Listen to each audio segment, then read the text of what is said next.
All right, so you should see this file loaded on Blackboard already for you.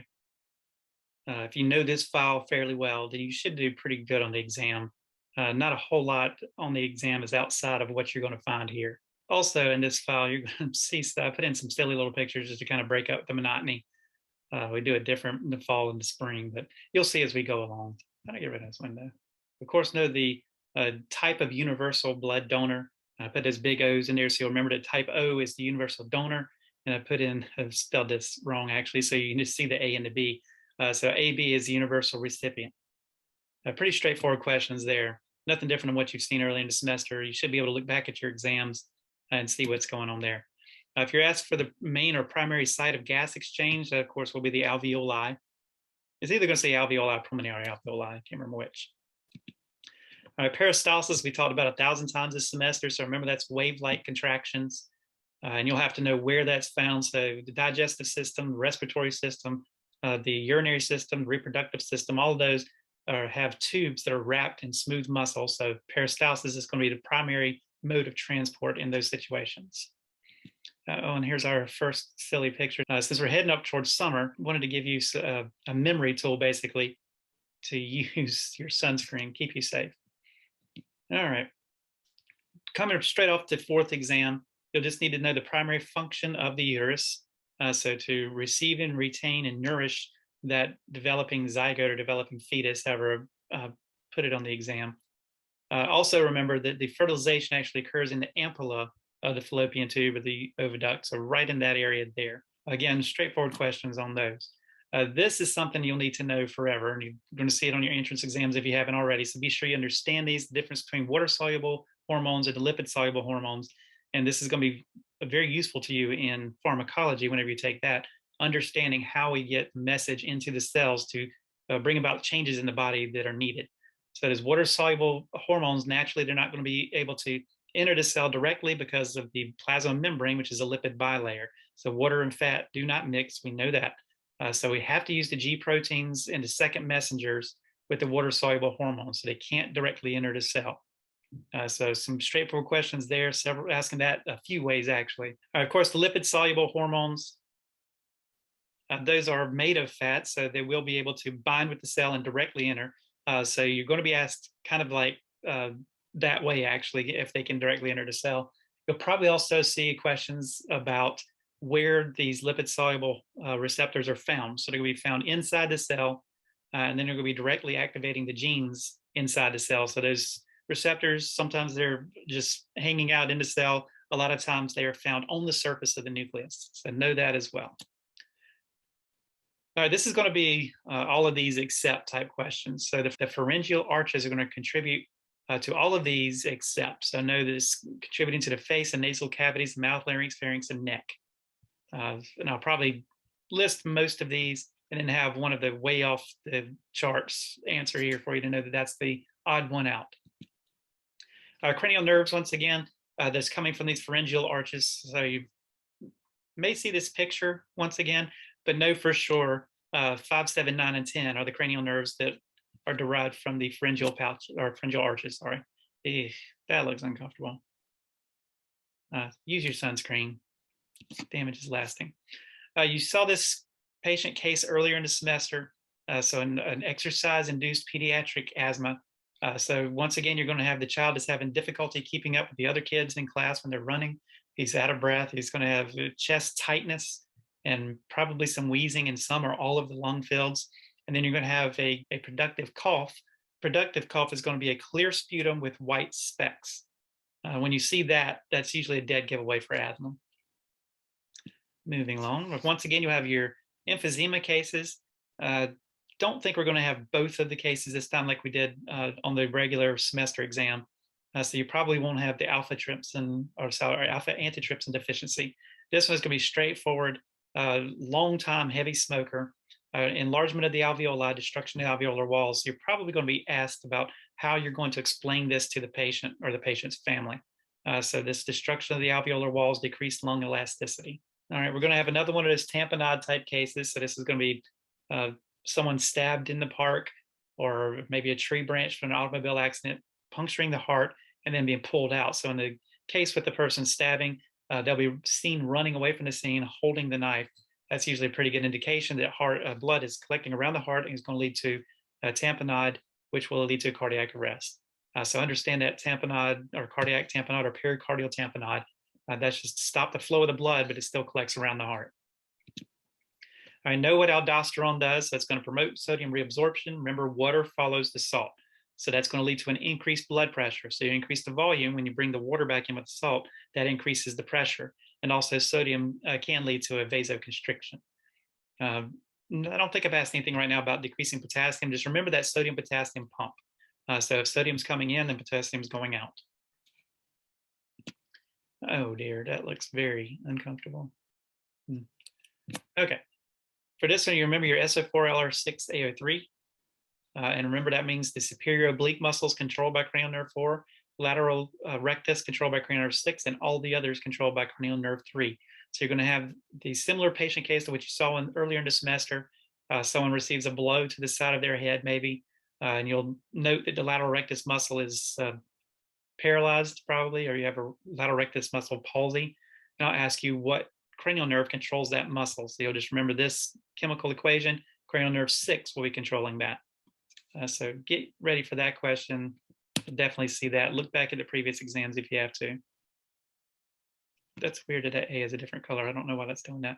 It doesn't really matter. Just understand depolarization of the cardiac muscle is because of that sodium influx. And that is a positive feedback cycle. So the more you dump in, the more is going to dump in following it. Plateau phase is because of the calcium influx.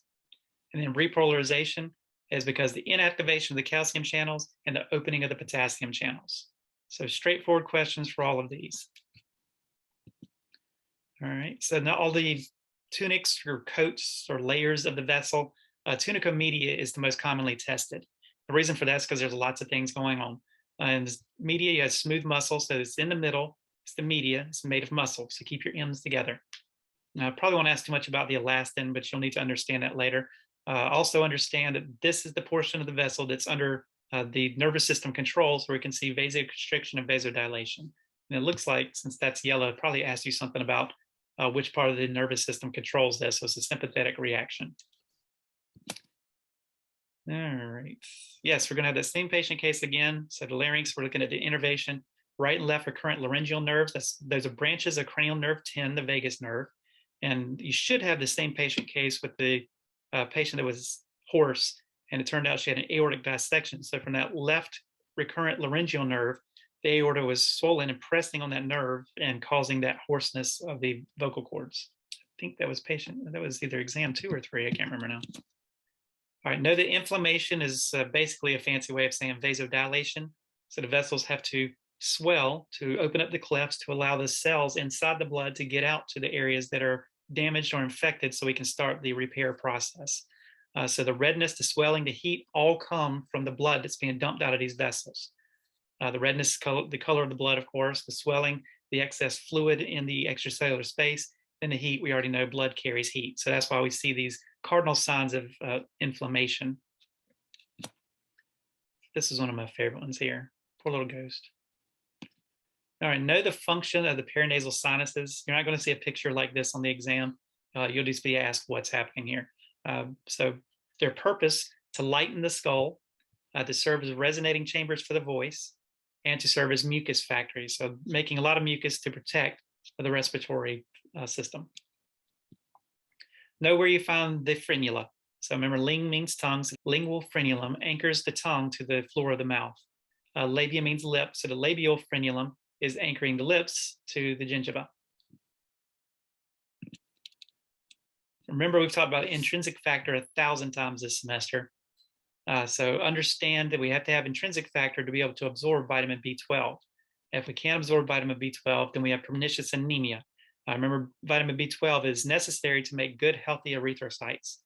So if you can't make the healthy erythrocytes, they're not working properly, they'll start to lyse and break down. So that's what's causing pernicious anemia.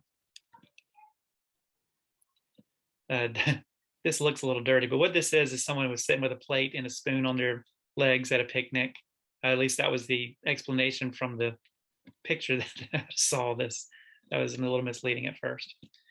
All right, understand the trigger, this micturition of course, is the fancy word for voiding or urinating. So the trigger for micturition or voiding is distension of the bladder.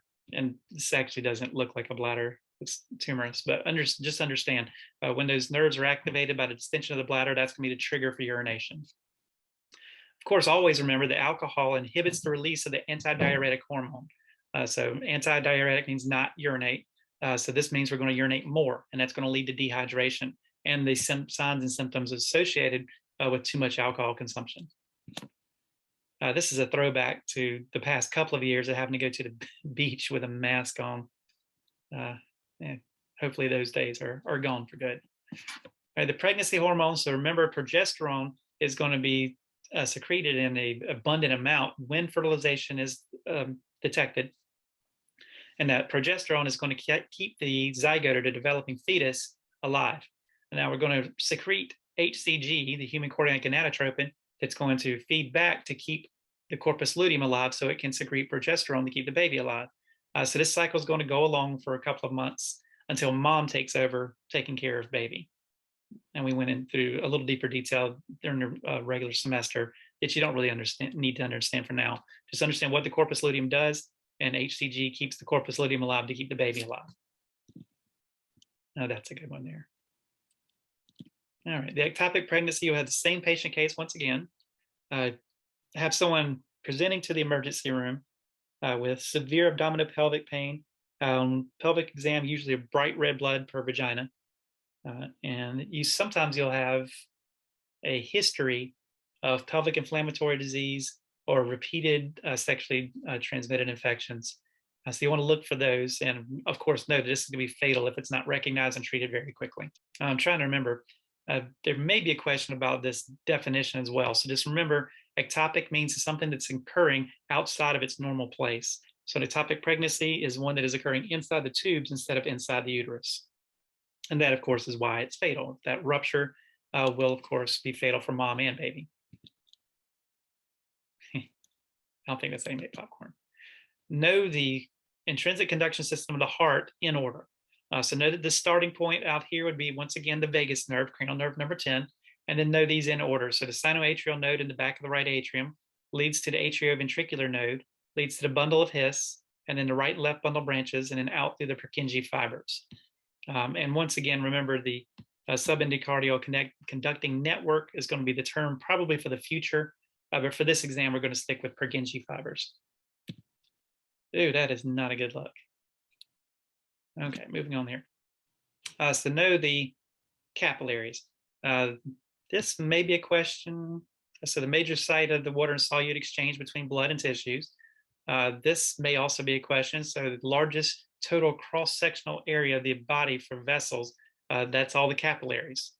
And then, of course, remember the capillaries have the slowest velocity of all the blood flow.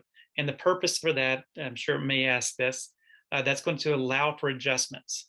So a hypoxic tissue will be able to slow this velocity down to get more oxygen out to the tissues. It's just, it's allowing for variations, for adjustments due to body requirements.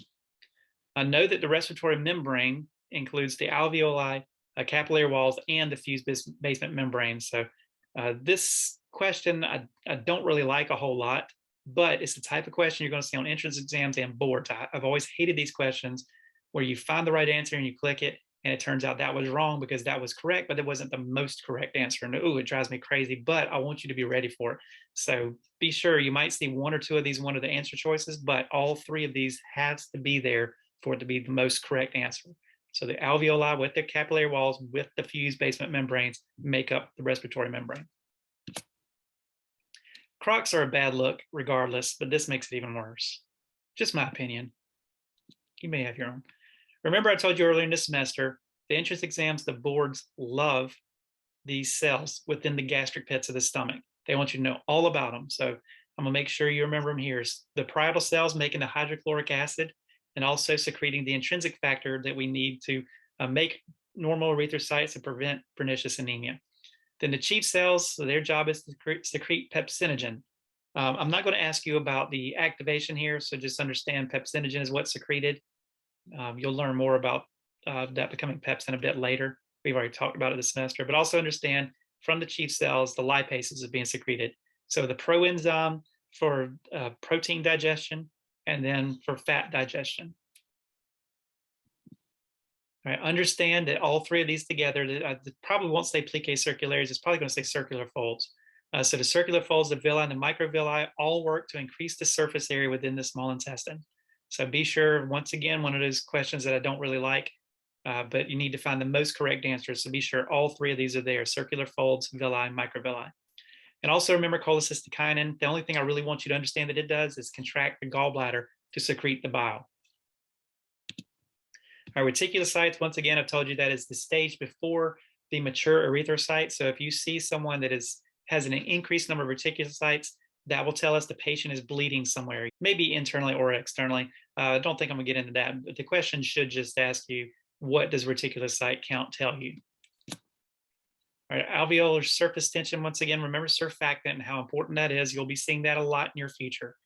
So know that surfactant is secreted by type 2 alveolar cells or pneumocytes. Know that the surfactant's job is to reduce the surface tension, discourage alveolar collapse. This is usually described as a detergent-like substance. And I don't think I asked anything about this down here.